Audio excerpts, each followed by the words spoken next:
of the good things that you're doing here. My name is John Cosby. I'm the CEO of an ethanol company called E-Energy Adams. I'm also the vice president of a group called Renewable Fuels Nebraska, and I'm representing Nebraska Renewable Fuels today. I have some prepared remarks as well. Renewable fuels are a true American success story for the state of Nebraska and our nation as a whole. There are many key advantages, including energy security and independence by providing a significant portion of the fuel needs for America. Value add to agriculture by providing a major market for farmer output. Rural jobs that allow young people to both work in our business and still farm, keeping jobs in our great state of Nebraska. Renewable fuels are creating a new world of opportunity for consumer products, aviation, and heavy-duty transportation equipment.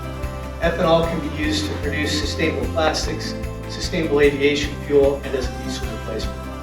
We're excited about both the benefits renewable fuels offer today and the future benefits they will offer as our industry continues to progress. Nebraska is a nationwide leader in producing clean, renewable fuel. We cannot do that without many people and groups that help support our efforts to drive our industry forward. I'd like to express appreciation and honor Governor Jim Pillen and his team. Your strong support for our industry has helped grow Nebraska.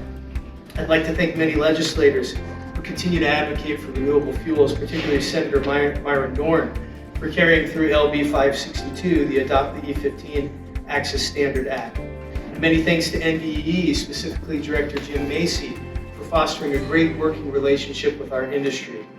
I'd like to thank the Ethanol Board, Corn Board, Soybean Board, we've got a lot of people to thank today. Nebraska Department of Ag, we can't thank you enough for your strong support. Our industry wouldn't exist without the Nebraska livestock industry. Our cattle feeders and dairy producers are key partners in the utilization of high-value protein products we produce. Finally, I would like to thank Don Caldwell and Tracy Menke at Renewable Fuels Nebraska.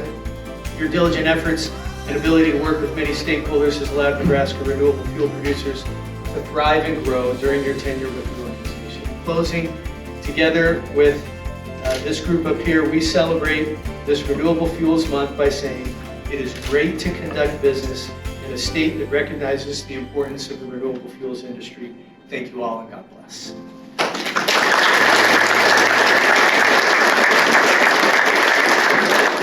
So, John, I do have pigs eat a lot of life. Shout out to the pigs as well. So I'm going to see if I can stump the experts. So the second ethanol plant in the United States was built in Columbus in 1990-91.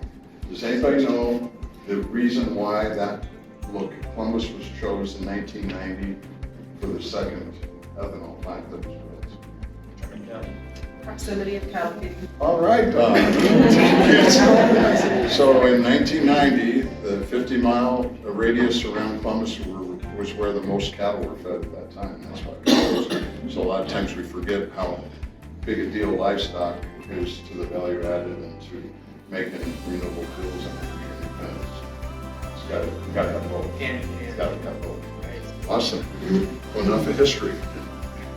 Real time. Whereas in the last decade, the biodiesel demand for soybean oil has grown 300%. In the last year, U.S. producers used more than 9 billion pounds of soy oil to produce biodiesel and renewable diesel.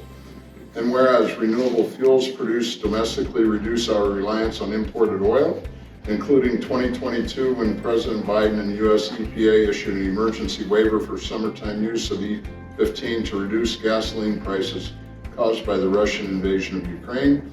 This policy is just the beginning to increasing the use of higher ethanol blends long term.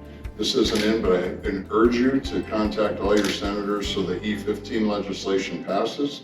Whereas renewable fuels provide many benefits to our state, including increased tax revenues, developing rural communities, creating jobs, saving consumers money, reducing greenhouse gas emissions, providing the locally produced and homegrown fuel for consumers, promoting energy independence, security, and more.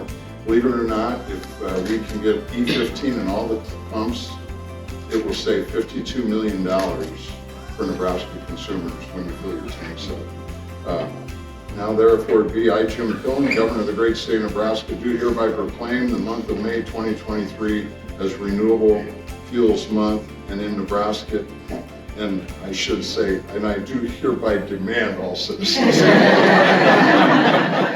urge all citizens to take due notice. Congratulations, thanks for all you guys do, it's an extraordinary industry.